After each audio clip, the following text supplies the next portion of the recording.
Welcome to the 3Haunted podcast, where we bring you all things horror, supernatural, folklore, mythology, and all things that go bump in the night.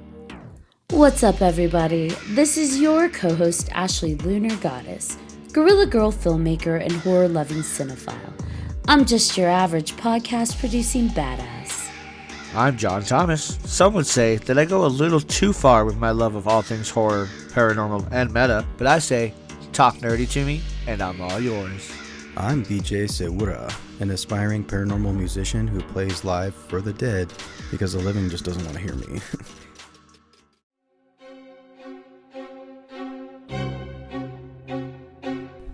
The Dead of Winter Horror Network and Nick King from the 508 Productions invite you to endure the most terrifying immersive experience in all of podcasting. Beneath the Red Umbrella, now available wherever you listen to podcasts. Beneath the Red Umbrella, when the snow falls, the killing season begins. What's up, ghouls, gals, and all of our spooky story lovers out there? In today's episode, we'll be discussing horror novels with special guest Christina Bergling. Christina has written books such as Savages, The Waning, The Rest Will Come, Screechers, Followers, and is also included in multiple horror anthologies. Welcome to the show, Christina. Thank you for having me. Yeah, so excited to have you on. Very thankful for BJ for connecting you with us because it's. I've noticed last year we started bringing in season 4 more authors and people love it. I've been getting requests to have more authors on. So what better way to do it than have a Colorado author? I'm so glad people actually read. That too. Now, how do you and BJ know each other? We volunteered together at Colorado Festival of Horror last year, and we're seated at tables next to each other. I was with Jeffrey Reddick from Final Destination. Yeah. God, who? He's gonna hit. What is his name again? That I was with. I was with. There's a reason I didn't complete the sentence and I left it for I know.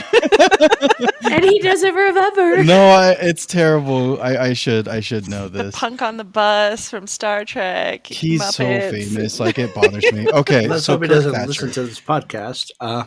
Kirk Thatcher. He did the Muppets. He did Muppets Treasure Island. He was the director of that. He created Dinosaurs, that TV show.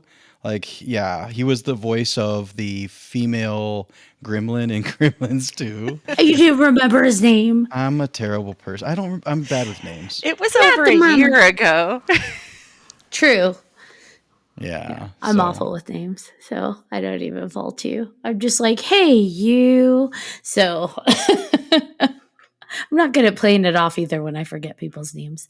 So you met at COFO, and you were there, it looks like, working with talent that was there. But you've also been on panels, right? Yeah, this year was my first year on panels there, and I did a couple with a psychologist and an artist, and we talked about horror and trauma. And then I did one with Denver Horror Collective where I think there were like 6 authors, and we talked about villains and like where is the line where like they're unredeemable and which ones are your favorites and why. So now I'm curious, which villains did you find unredeemable? Well, we kind of talked about what the line was, and for me it was like kids and sexual assault. Like I was like, those are the ones, like it's too far. So there's a lot of those villains. We kind of talked about which ones we liked. Like I appreciate Hannibal Lecter, like Eat the Rude. I can get behind that. So I love Hannibal. He's got my heart. Probably literally. It's hard nowadays, though, because there's so many villains that are likable, right? That's like the trend. Everybody's trying to make everybody want to sympathize more with the villain and even root for them in a way, right? yeah, it's kind of become everyone gets a redemption arc now, which can be counterproductive. I like that trend, though. I'm not going to lie. I like when you can take it away from the black and white and introduce moral ambiguity because people don't realize just how like morally ambiguous they are, right? Until you give them a villain and it's like, oh, that's disgusting. And then at the end, you're like, get them. Do it. Do what you will. And that's kind of what the panel was about. And then, like, someone in the audience brought up Darth Vader, and the whole shit got derailed after that. And we never really recovered. Because the strongest opinions are whether Darth Vader can be redeemed or not. So it goes. And we're about to derail. No, I'm just kidding. I opened the box again. Oh, no. You opened the box and we came. So how long have you been writing? Since fourth grade. That was when I was like, this is the thing. This is what I want to do. My first book got published in 2014. So I had some shorts and stuff out before that, but legitimized in 2014. Which one was that one? It was the first run of Savages. Oh, okay. I have to tell you, I went out for coffee with a friend today, and I went to this place and I started looking around, and there's a store next door, and there's all of these cool horror things. And Were then you I at was Horrid? Yep. He was at Horrid. I was at Horrid, yes, and I found a section with this amazing author. Magic bags. Yes, I saw your whole section of books there, and it was great. I was like, oh, I know her. Like, I'm interviewing her today. This is amazing. It worked out so well. It did. I did the exact same thing. I went a few weeks ago and I saw your books and I was like, I know that name. And of course the store owner's right there. And I'm like, she's going to be on our podcast. And she's like, oh, okay. Emerald is so nice, but she's entertaining the excitement. Like, oh, congratulations. That's awesome. Yeah, I gave her a whole box at Kofo this year, and I was like, here. And so she's part of, like, was she one of the, did she have her own table and all that? Is that what was going on? Is that kind of how you guys got Yeah, she was together? vending, like, right across from where I was sitting, and I was like, oh, hey, we should talk about books. That's awesome. We should talk about all the books. Now, did you always gravitate towards writing horror, or have you experimented with different genres? It's pretty much been horror the whole run. I've written one non-horror book, which is tentatively under contract for 2026. But everything else is horror. Is there a subgenre that you gravitate to? I kind of bounce all over. I have like horror comedy, I have psychological, there's torture, there's slasher. It's kind of all over the place, especially when you get into the shorts because it's so non-committal to do something for like 6,000 words. I think that's awesome. Yeah, I would say, I mean, obviously I'm getting through all of these books that I have, but when you did a book club, right? I guess that's what you would call it, right? A book club online with The Rest Will Come, which is this guy. And it's great. Like, I guess, I don't know how you would describe it. Is it a horror comedy? That's what I would call it, just because it is so ridiculous. Could you give us a quick, like, kind of what it's about? Sure. It is about online dating. A girl is trying to find her soulmate and gets so very frustrated with the whole process that she starts murdering and catfishing dates to murder them instead of dating them. Yes. He says yes. Yes. And this book club, I think it was BJ and one other dude, and so like every woman on the call is like unloading their dating trauma, and I was like, oh, you poor guys. I was like, this is what this book does. This is what it does to people. Well, that's how I wrote it, is I crowdsourced the stories, because I met my husband when I was 17. I don't have online dating stories, so I crowdsourced, and they all happened to someone. You know, I feel like the horror dating stories, like literal horror, not, the world of horror, but just the horrible things people go through, that just goes beyond whether it's male or female. I've heard awful stories from both. And so I think it's fun that you took tidbits and created this world and this story from that. That's fun. Yeah, yeah. I was living with my sister after her divorce, and she was online dating, and she'd come home, and I'm like, how have you not snapped and killed someone? And I was like, ooh, what if you did?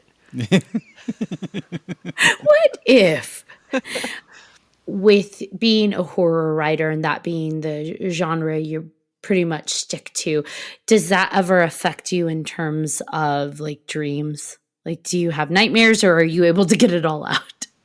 Well, it's more I write the horror because I do have nightmares. Like, I've had nightmares since I was a child, and they're always really vivid. They're usually quite personal and traumatic, and it's kind of a vent to write about awful things, because then maybe there's less in my head when I go to sleep, but they're there either way. Oh no. Because I feel like, and maybe BJ, you can relate. I've done some horror screenwriting in the past, and I know I probably go way too far in and don't know how to pull myself out properly when I'm done. But I know that, like, when I go to bed, that stuff is just there. I dream about the scenes I've written. I dream about scenes I'm about to write. It's just like I wake up terrified, and I'm like, what am I doing to myself? I have the opposite experience. I'm like, it's all on the page now, so I can sleep and have a different nightmare. A different one to inspire the next book. Oh no, yeah. I don't think I've ever done that necessarily. I think when I write, the ideas are more comedy based, so it ends up being something lighter, still gruesome but funny. So it's never like, when it comes to the dreams, it doesn't like turn into something where I wake up like, oh my God, this sucks. Like, why did I dream about the horrible things? Like, I don't have a lot of nightmares, which is nice.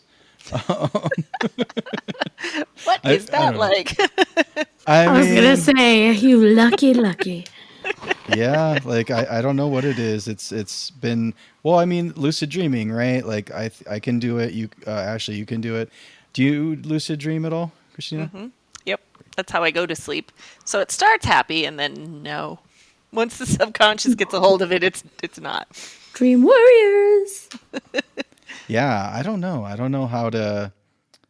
It's a work in progress, right? I don't know. Have you ever done any kind of investigating on how to like fix that? I have all these like weird tricks. Like, one thing is, like, let's say I'm sleeping on my right side of my head and I'm having a nightmare. If I turn over, it's almost like changing the channel and it'll be something else. But if I turn back, the nightmare's still there, paused right where I left it. I'm like, oh, nope, let's stay over here on the left. Scary on the right. It's scary. Oh my gosh. That's so interesting. You can kind of control that based on, you're asleep, but you're like, let me physically move. We change the channel. My kid had a nightmare, and I was like, turn your head over. And they're like, what are you talking about? I'm like, just do it. Just turn. Change the channel. Face the other way. Have you ever had a dream or a nightmare inspire one of your stories, or like a scene make it into it? Probably. I would have to say absolutely. Especially if I'm like mid-book, I'll like lucid dream on the scenes, and then definitely more will come out while I'm asleep, especially if it's something particularly traumatic. Oh no. It's a dark place in here. Like, it's not good. Well, isn't The Rest Will Come? I mean, it's not all about your life, but there's some stuff in there, right, that comes from like some characters in particular. Oh yeah, like... me and my husband are 100% in that book, like completely unchanged, just directly in there. Which is great, because your character, or the character, what is the character's name? Ronnie. It's Ronnie. Yeah, Ronnie was my favorite for sure. But yeah, it's definitely, I would say it's worth a read, because just for me, for the ending, like the ending is where it's at. I wish I could just tell people, but no that's spoilers. Probably not a good thing to do. But yeah. You know what I do to people that give away spoilers? They disappear. They disappear. Shit. Don't do it. Okay.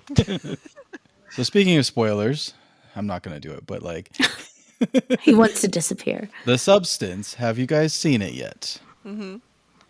And so Christina, what did you think of it without spoiling it? I absolutely loved the first 2 acts. Okay. I understand. So for those of you who haven't seen it, yeah, it gets ridiculous. Let's just put it that way. I would say my critique of it is the same as Smile 2, where sometimes you just leave something to the imagination and it's better that way. I do have one. So I don't know if it's not okay. Can I compare The Substance to 2 movies or is that a spoiler? Is that Do considered? it. Just go for I it. was like, it depends on the movies.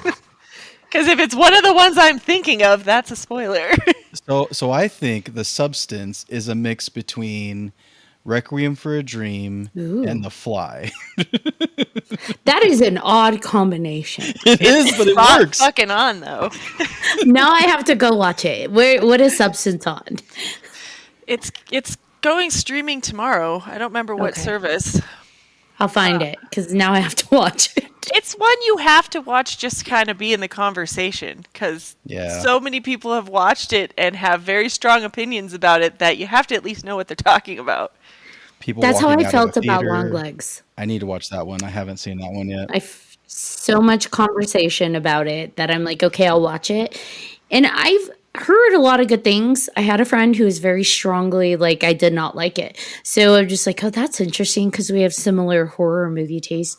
So I watched it this last weekend. I finally watched it and I'm still deciding how I feel about it.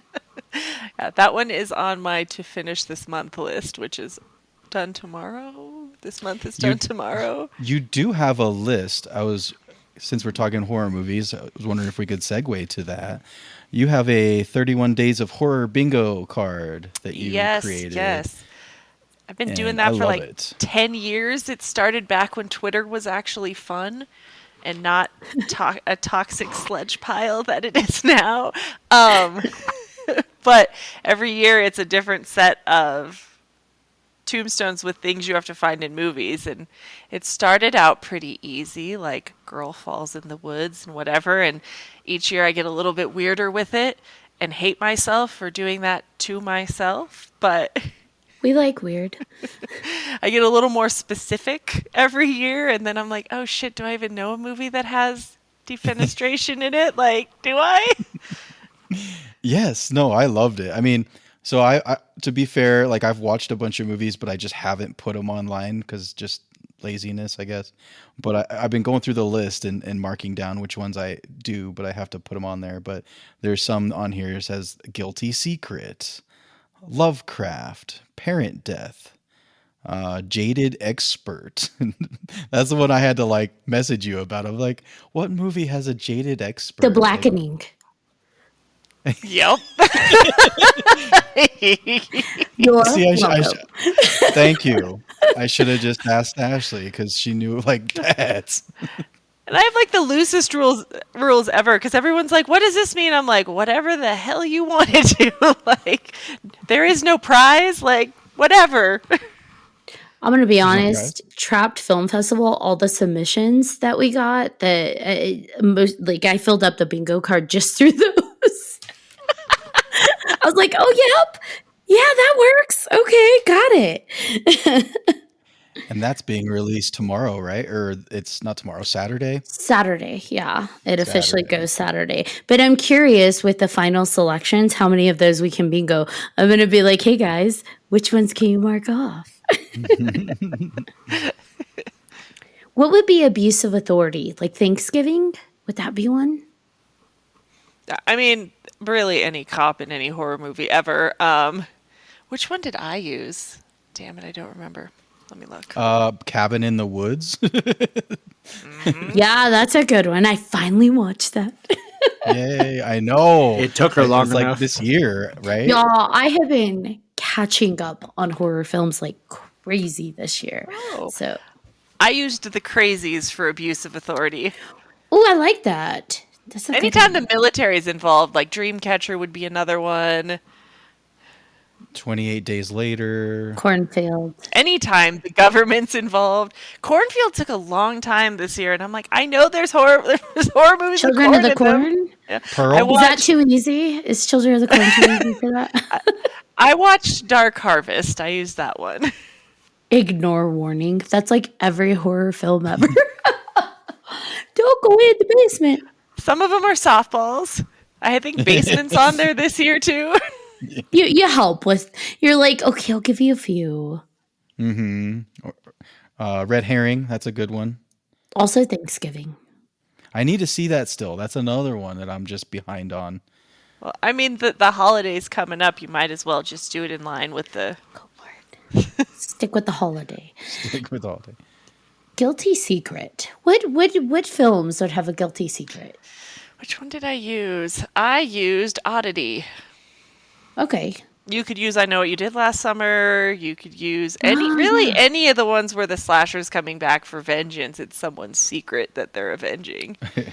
I think of I just watched this. It's a TV show. So What We Do in the Shadows it was the one On the Run where he didn't pay his what's his name? God, he didn't pay he stayed at like a rent at an Airbnb or something, and he didn't pay the vampire that he rented it from, and so he came by to collect the money, and so he skipped town and he became Jackie Daytona. He put on his blue jeans and a toothpick to become a regular human guy, right? Oh my gosh. So good. I love that show. Yeah, it's great. I don't know. I mean, obviously TV shows are great as well for horror, that being one of them. Now, what is one of like top 3 favorite horror movies? Silence of the Lambs. Yes. 7. Ooh. What else? Trick or Treat. I really do love Trick or Treat. I just watched that again today. It's that so one. fun. Which part of Trick or Treat is your favorite? Or which storyline? I guess they're all kind of... I like the kids that go down to the quarry, and I like the werewolves. Yeah. Werewolves is probably one of my tops in that. I feel like both of them are good for her stories, which that genre has me nailed, so... Yeah.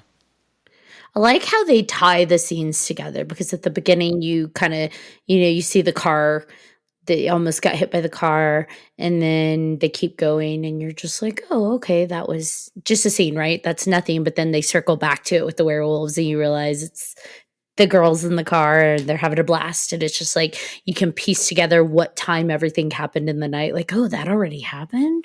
Wow. I just backed a Kickstarter for Michael Dougherty to do another anthology for Trick or Treat. Ooh. I saw that. I saw that's being posted. So I'm hoping that the comic then leads to another movie. Right.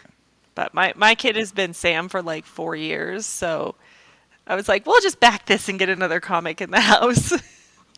Can I admit something extremely embarrassing to you all? You haven't watched it? I saw it for the first time this year. That's not embarrassing. There's a lot of movies out there.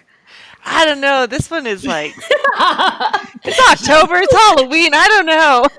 She's like, be embarrassed, BJ. I'm still judging you for watching Suspiria remake first. Like, Oh, no. You watched it first.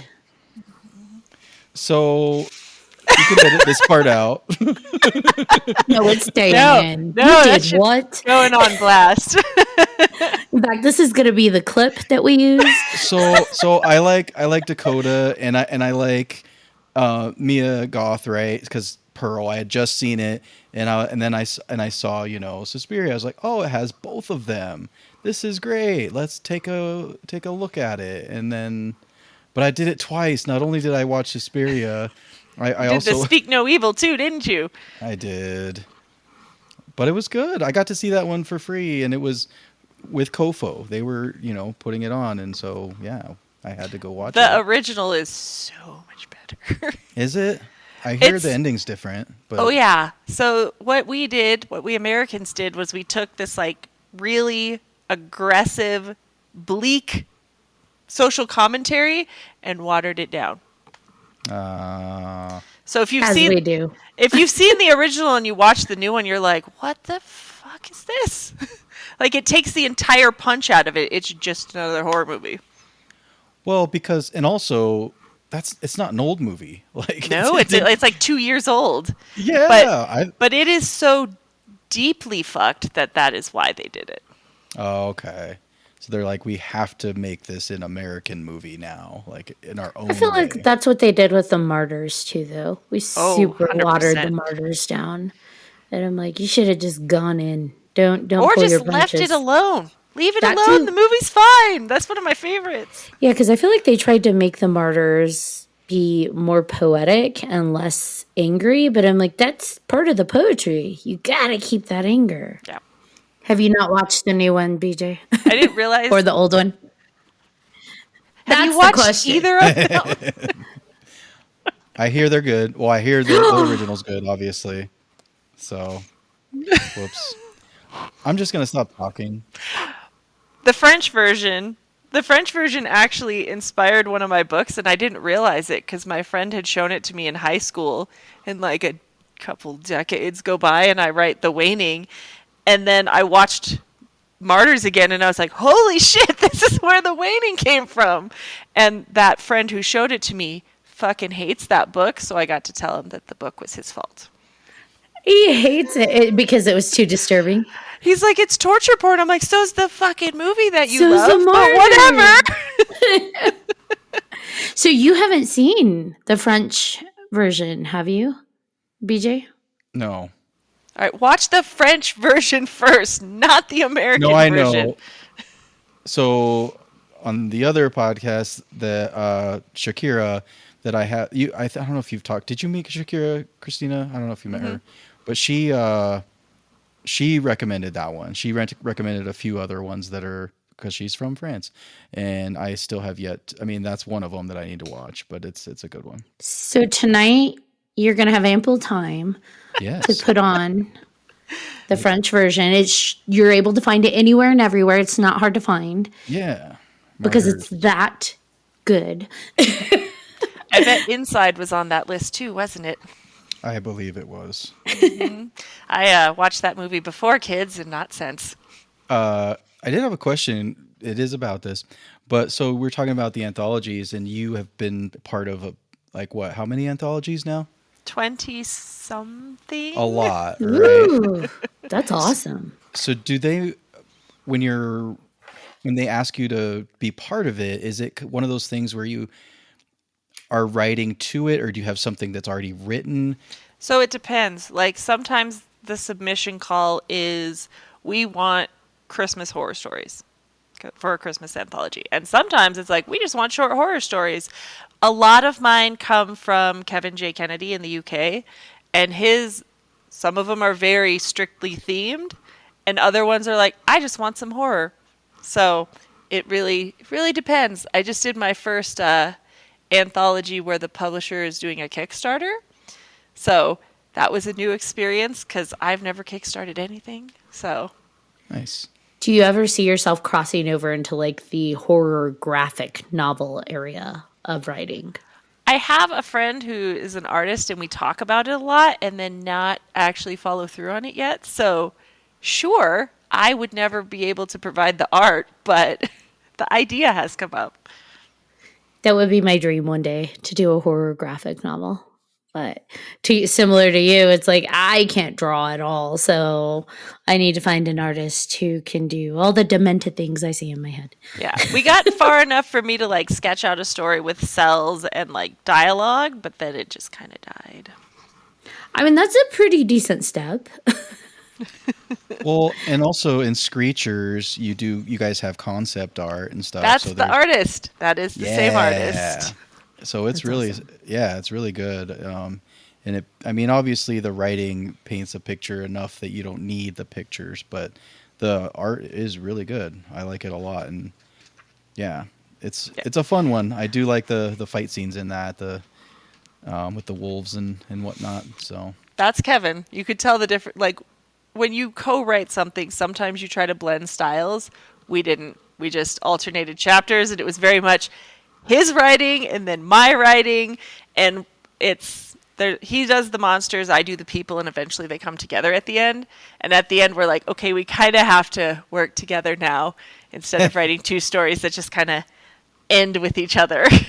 Is that difficult, writing with a... It depends on the partner. And it depends on your expectations. Like, if you very much want it all your way, you're going to have a bad time. Right.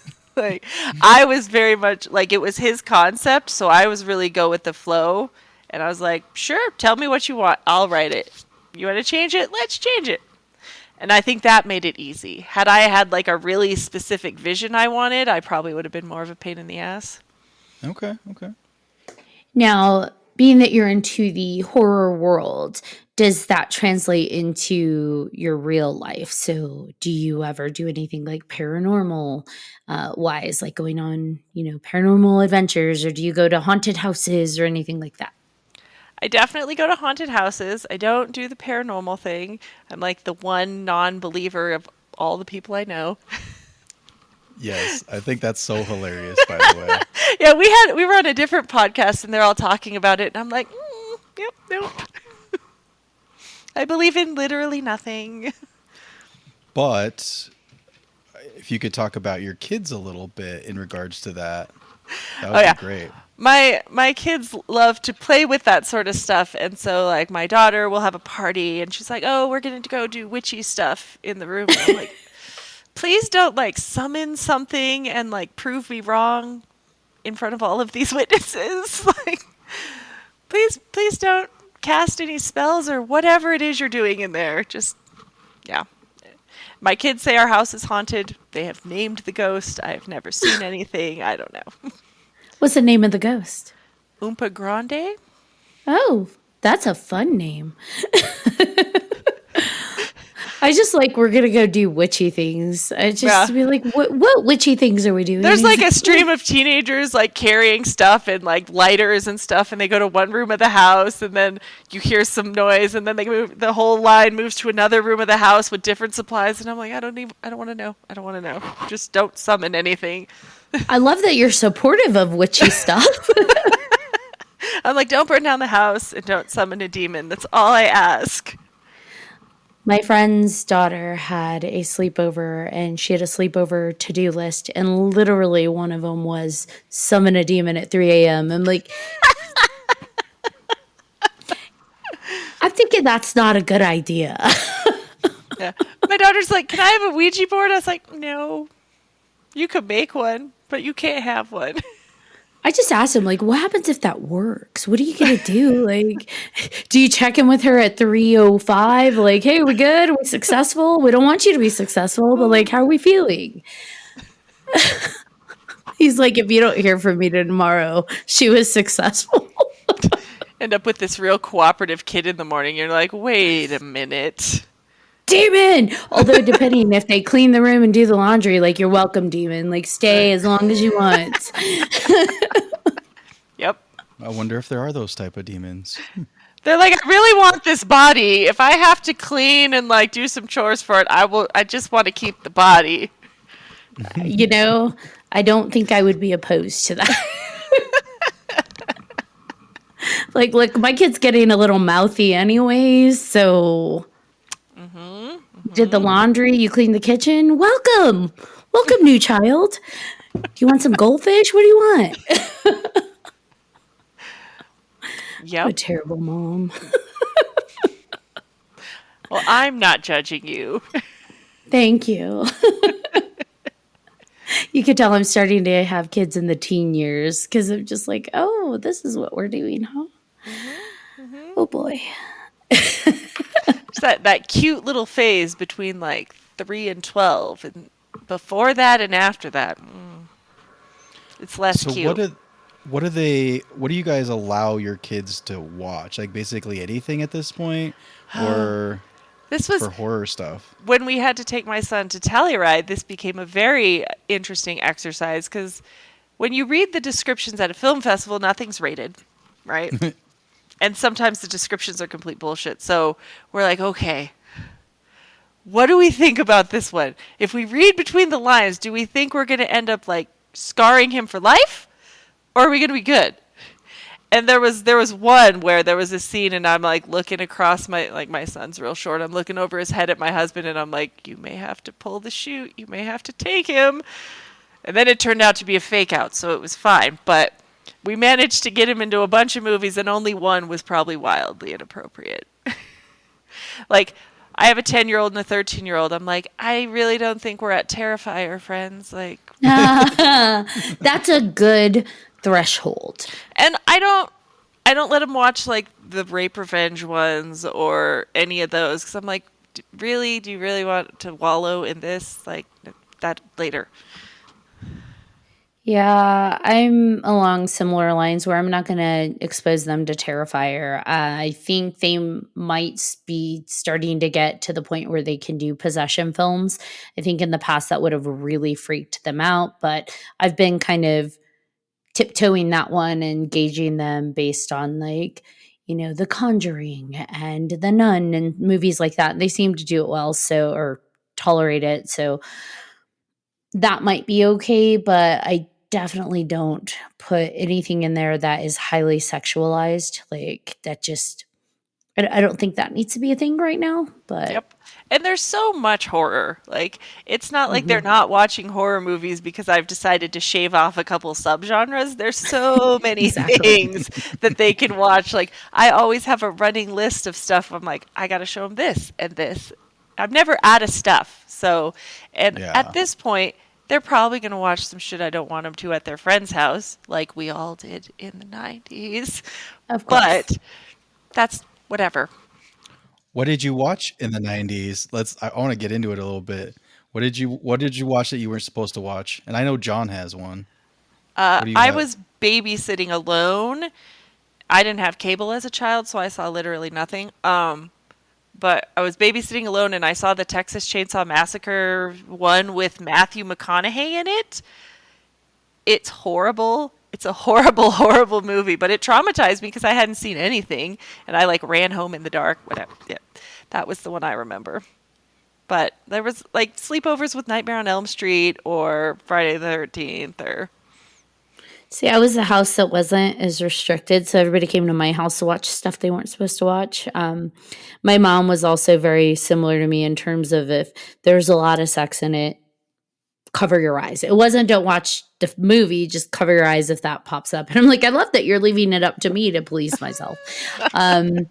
Hellraiser, I would say that was one that I shouldn't have watched in the 90s. However, I did. And now you're obsessed. I have Pinhead on my wall. How it happens. It's how it happens. I mean, that is just a straight like BDSM torture film, and yet I love it. I mean, really, none of that. Like, I would have had to have covered my eyes the entire film, but it is what it is. There are films that I love and maybe you feel the same way, Christina, that it's like one day you'll share with your kids, but as a parent now, you're like, I watched that as a kid, but you're not gonna. Martyrs, for example, that can wait.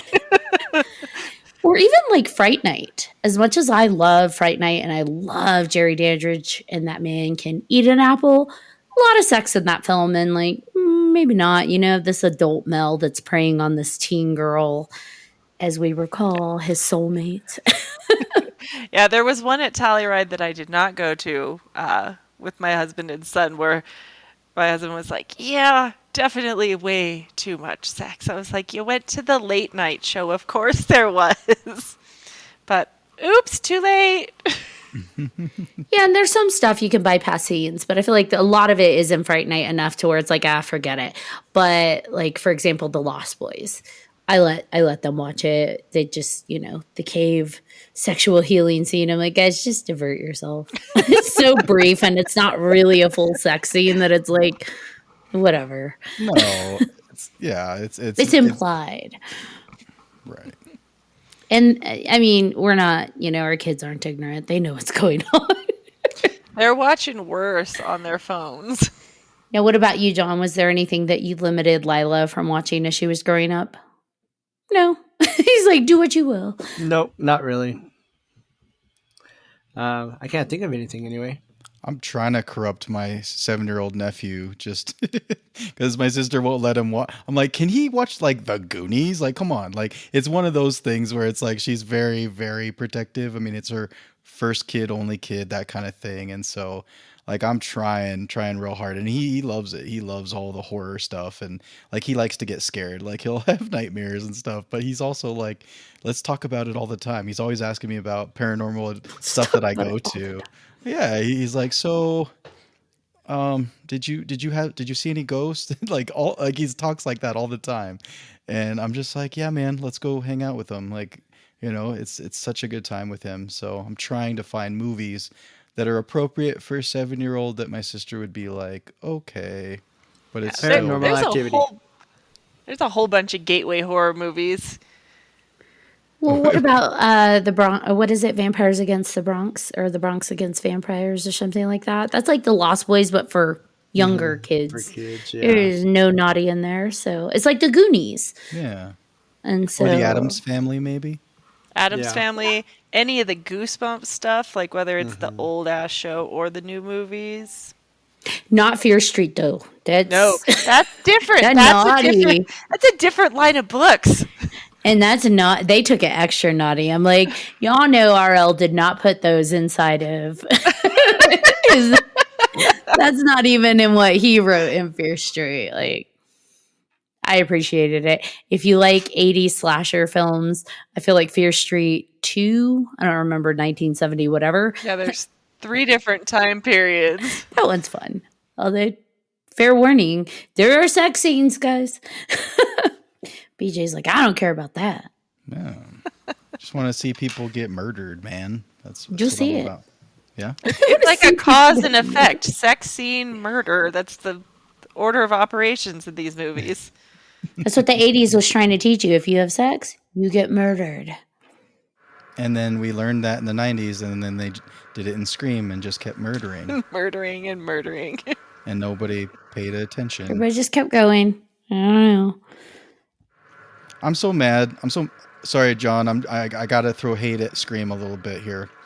And sorry, Christina, because I know you like Scream as well. Because I saw you did a photo shoot. Uh-oh, she gave you the eye. By the way, I love your photo shoots. So Christina does a lot of photo shoots, right? With all the horror things, but Scream, Like, right? of you, or... Do I like it? Okay, keep going. Sorry. Oh no. All I was gonna say is that I just don't like just the villains. The villains of all of like everything from like Scream, even 2, 3 on is just like meh. First one, second one, okay. After that, I'm just like, Did he just say okay to the first one? Yeah. No, I said Really? no. The first and second one were good. We're great. I don't know. I heard Yeah. first and second one, okay. You better take it back. I pretend the third one didn't happen. Like Yeah. when I watch, like I showed my kids the third one. I'm like, for sake of completeness, here's number 3. I was like, now we never watch it again. It's 1, 2, 4. Did you like the new ones? Do you like the new ones? I do enjoy the new ones, but mostly for like the meta aspect. Like, is it 5 that goes after toxic fandom? I was like, well, this is hilarious. Yeah. And then isn't 6? It's either a franchise or something that it goes after. I'm there for like the little sort of like jabs at the genre. I just can't get past the timeline whoopsies. Like, in the newest, the reboot, and if people haven't watched it by now, this is not a spoiler. Shame on you. This idea that, like, he had a child and she's now, like, in her, early 20s maybe? And it's just like, but when he died, he was, like, 17. So he would have had to have had, like, a secret teenage love child, in which case, given the age Sydney is now, wouldn't their kid be a lot older? Or not their kid, but wouldn't a kid born of when they were teens be much older? I don't know. I'd have to math that out. So the kid would have been born in like 97, right? Something. 30 something, right? Yeah, she'd be quite a bit older because Sydney's in her something like her mid 40s at this point. And so I'm just like, that's not mathing, guys. Someone didn't math right. I can get behind him like having a side piece because half the plot was that Sydney wouldn't put out. Yes, exactly. However, the kid's age wasn't right. And I'm, of course, so obnoxious about, like, this doesn't make sense, guys. Make it make sense. John's like, I don't care. It made sense. Well, is that more believable than Matthew Lillard surviving? That's Or just what the- I on the want. screen? I don't give a shit if it's believable. I think Matthew Lillard surviving is as believable as the age of that girl being Billy Loomis's child, because we see that TV go full on, like, and we know how heavy, any of us who actually lived in that day and age know how heavy those TVs are. And so the idea that it like went all the way onto his neck and on his face, like, there was no surviving that. I had one of those. As much as we wanted him to, there was no surviving that. That thing was heavy. Didn't Michael and Jason get decapitated and come back? Like, details. But they were supernatural. These are humans. Matthew Lillard is supernatural. I agree. You guys need to know that. I agree. I don't want him to come back, but I agree. And this is how Scream goes from a slasher flick to a slasher supernatural icon. And that's when I stopped watching. It happens to every franchise. We go to space, we go to Manhattan. Some weird shit happens at some point. We already went to New York, and now the two new girls are not going to be in 7, so Nope. who knows where the Yay. hell we're going. You're going back in time. That's how No. he's gonna. Cause Stu's That coming was our- back because there's a time traveling machine. That was already part of the Stab franchise. We're not doing that. No. Maybe it'll be something meta. So Stu doesn't come back, but like Matthew Lillard comes back playing Stu in Kinda a like Stab sequel. kind of like a Wes Craven's New Nightmare thing.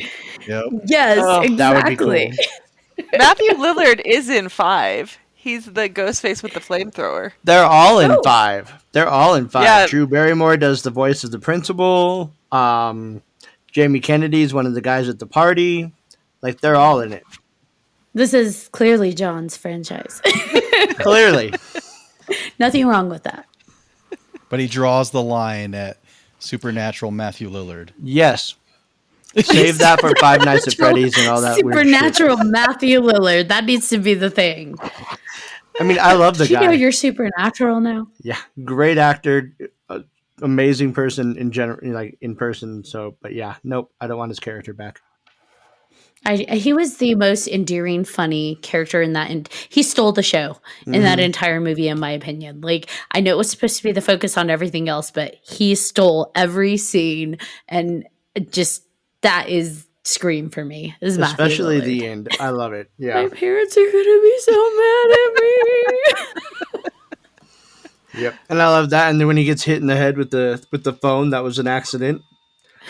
That wasn't supposed to happen. Hit me in the head, you dick. Fucking hit me in the phone, you dick. Yep. Love it. He just plays it off. I love it. I need to rewatch it again. It's been a minute since I've seen the original. It's probably been Yes. like a year or two. Oh, go back. I watch them every year, if not twice or 3 times.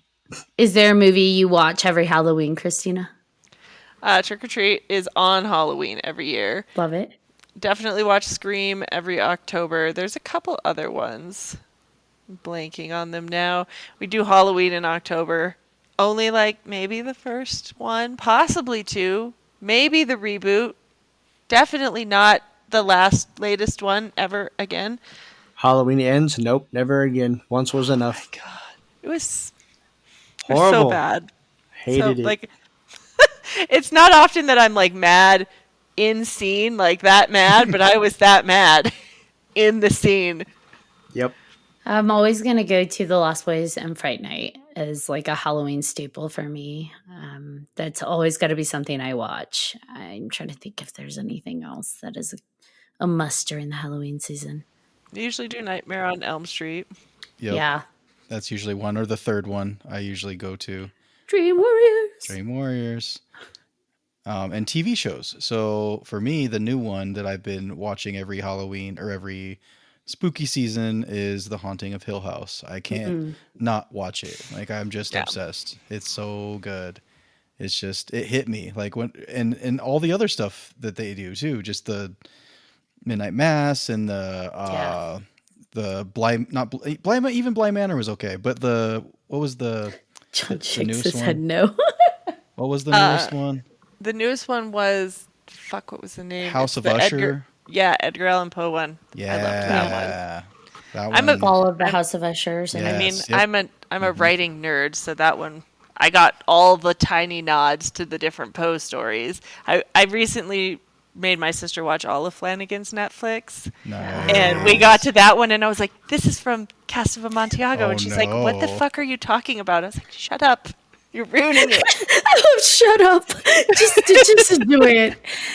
Now, with the whole writing process thing going, do you write and focus on one book at a time, or do you have multiple, different writing projects going on at once? So ideally, I try to like write one, button it up, and get it out the door before picking up something else. However, COVID was rough, and so I wrote a shit ton and edited nothing. And I have pretty much spent since COVID trying to dig myself out of this editing hole. So I'm like, I got one novella picked up, I got a novel picked up, I have another novel that I'm like trying to get out the door, and I'm like, then maybe I can write something new. Is there something you want to write specifically? I don't have anything like currently like beating down the back of my brain, but that was the novel that I'm pushing out the door. It's a sequel to Savages, which I swore I was never going to write, but here we are. So I was trying to get the first two out the door, and that one was like, no, you're going to do this instead. I was like, well, if I don't have to edit, sure. Now, are you a person that you, writing process wise, do you outline and then fill it in, or what is your process? Or do you just sit down and write? Naturally, I just kind of wing it. However, with novellas and novels, that's not really sustainable. So with short stories, it's all just winging it. But anything longer than that, I will kind of have a rolling outline where I outline the next little bit, get to it, outline the next little bit, and then have some sort of idea where I'm going. Otherwise, you just leave so many plot holes for yourself to go and fill in later. Do you have like a serial killer wall for your stories? No, I'm not that organized. I'm just hoping for the best. I don't have my character, or my books don't tend to have a ton of characters. A lot of my books only have two. So it's easier to keep track of everything that's going on. When I've had more characters, I'm like, oh shit, where were they the last time we saw them, and how long has it been? They're still eating their cereal. I don't know what's going on. They haven't moved. It's been 4 days. They should probably move them. Do you do audiobooks for your novels that you've written? One of mine has an audiobook. Savages does. None of the other ones have. It's always up to the publisher. Okay. So. Was it hard to find indie publishers, or, given that it's kind of, you were writing during the age of the internet, it was a little easier? Was it like, what challenges did you face? It was pretty easy once I got on with the first one, and like 2014, indie publishing was really starting to ramp up. Amazon was starting to do its thing. So self-publishing was also getting going. So it was pretty easy then. Now it's gotten more complicated because the market inflated so much that it, like, between self and indie publishing, it's just saturated with stuff. And so, and there's all these different tiers of publishers now. Like, so I've had stories stolen and published, like all sorts of weird shit happens. But I'd like to at one point try going more traditional and going like agent, publishing house, all of that. But that's a lot of work that I don't want to do. To query like 100 people. I end up querying a few, and then I'm like, oh, well, I guess I'll just go direct to a publisher. I like there's one story you told me, because you do go to a lot of like festivals and a lot of horror conventions and things, and you went to the Stanley Hotel to set up shop, right, with your books, and you were I don't know if you could tell that story, but Yes, I went to a book signing event there, and my sister and I dressed up as the twins from The Shining. So we were walking around, And they had it kind of in this like contained room, and I somehow a book signing at the Stanley Hotel was all romance authors and me. And this has happened to me before, but in this case it was at least all like paranormal romance, so it was all like Twilighty and then murder for me. And there was like romance book cover model there across from us.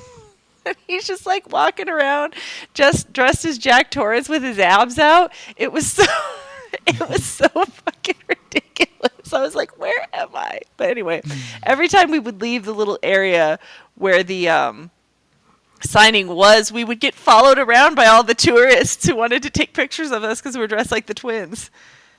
That's awesome. So like going to the bathroom, I was like, quick, run, they're coming. Like it was the weirdest like paparazzi experience I've ever had. And I mean, we're both really tall. Like I'm 5'9", she's 5'10", and we're in these blue dresses. Like you can't miss us. And I'm like, hurry, go. So funny. Now, where can people find your books? What's the best place for people to find your books? All of my stuff is on Amazon. So if you plug my name into Amazon, you should get the majority of the library popping up. And do you have any website or social media people can go to find out more about like upcoming books or any events that you're attending? Yeah, I have my website's ChristinaBergling.com, and there's a blog hanging off of that where I'll do updates. I'm on Facebook and Instagram. I feel like I have a Blue Sky that I haven't touched in a long time. I know the feeling. I really didn't want Twitter to take such a nosedive. I used to have a lot of fun on there, and now I'm like, and then I tried Blue Sky, and it just wasn't the same. It didn't pick up. Well, I have a question for all of you. If you do have one story or one movie to recommend, what would you recommend for the spooky season? I have a couple of ones that I saw this month that were new that I really liked. I really liked Strange Darling, and I really liked It's What's Inside. I like the titles. Strange Darling, and what's the other one? I feel like I would encourage people to watch the new Salem's Lot. It is obviously deviated from the book and from the original. However, I thought that what they did with it was fun, and I liked it. So The effects were super cool, like the vampy effects. yeah, I thought it was a good time. If you could say that about horror movies, it's a good time. I don't know. I guess if we had to pick an original, or not an original, if we had to pick an old school movie to recommend for spooky season, what would you pick? Still Trick or Treat. It's always Trick or Treat. Is that old school? I mean, didn't it come out in the early 2000s? Is that old school? Time is going by so quickly. Where are we defining old school? How old is the audience of this podcast? We have ages of all over the place. Maybe like, let's say 80s or 90s. 80s or 90s. Although I'm with you, though. I always would encourage people to watch Trick or Treat. I would say Candyman. I mean, come on now. Oh, yeah. Yeah. Candyman's got to be on everybody's list. I mean, if you haven't seen Candyman, you need to watch it. And the new Go ahead one. and say it 2 more times. Candyman. Done. Yay, stop it. No. Bye, John. I'll never see you again. That's okay. Yeah, the first one and the remake or reboot or whatever. I like them both. Yeah. Is it 3 of them in the original franchise? Yeah. I only remember the first 2. Which one's the The third third one came is like Day of the Dead or something. No, that's something else. Something else. It's the third one that went straight to video, but yeah. one? Oh, okay. It was in the era of sequels straight to video. Yep. You know, and some of them have their place. Some of them, yeah. That one, no. If we're thinking 90s, I would say Showgirls. Definitely Showgirls. Yeah. So we know John would recommend Scream and The Craft. Probably. Those are good Also, movies. yes, they are. I've been watching the Paranormal Activity movies with the girls this whole month, so that was fun too. And Barbarian. That was a good Ooh, movie. I No, like okay. that one. I Yeah, like that one. good one. I feel like Anaconda. spooky season. Oh my gosh. My anaconda don't want none unless you got buns, hun. Yes. Yes. Just yes. Oh my gosh. You're not supposed to enable my wild behavior. Yeah. I'm gonna go with definitely Fright Night. I think that's a fun one. The original, never the reboot. Did I tell you I watched Remake. the remake before the original? Is You this did just what not you go do? too far. Just Go too kidding. far. It's like, I'm a liar no. on that one. No, I know. I need to stop doing that. Otherwise, Christina's going to come find me. I'm gonna go with The Thing. If we're going old school, I would also recommend people give spooky season The Thing. Like, I always do that one once it's like winter. Like, I have a separate set of winter horror that's different from autumn horror. I want your winter horror list. Christina, this has been really fun. I am so glad that we were able to get you on and talk about books and horror films and Darth Vader. He is not a villain. Just kidding. He is. I'm stubborn. Are there any final thoughts before we wrap this awesome episode up? Yes, Christina, thank you for coming on with us. You are amazing as always, and I love how you're connected with horror in all of the ways, with not just writing, but the movies. You go to the festivals, whether it be, and you dress up, you do the cons, everything. It's so cool. So I'm glad you. to know you and that we can share all of that in common and, And to have a healthy skeptic in our group is not a ghost. that's true. Yeah. You I am gotta very much have the opposite. one. Yeah. Gotta have one. And I am that Exactly. one. Awesome. John, anything? Nope. All right, John Thomas, then do you want to bring us home? But yes, like BJ and Ashley both said, thank you for coming on. Appreciate it. Always fun when we have people talk horror, no matter what the genre or what the area is. So yeah, thank you. Thank you guys. English is hard. I can't talk. What the words? What are words? I don't even know. Yeah. And thank you to everybody for listening to this episode of 3Haunted Podcast with your host. I'm John Thomas. I am Ashley Lunar Goddess. And I'm BJ Segura. If you have any questions, comments, or episode suggestions, please feel free to email us at 300podcast@gmail.com. And if you haven't done so already, please like, follow, and subscribe to all of our social media. You don't want to miss amazing guests like Miss Christina here. And also don't forget to check out 300podcast.com where you'll find all of our past and current season episodes, as well as guest information and all kinds of awesome merch. Until next time.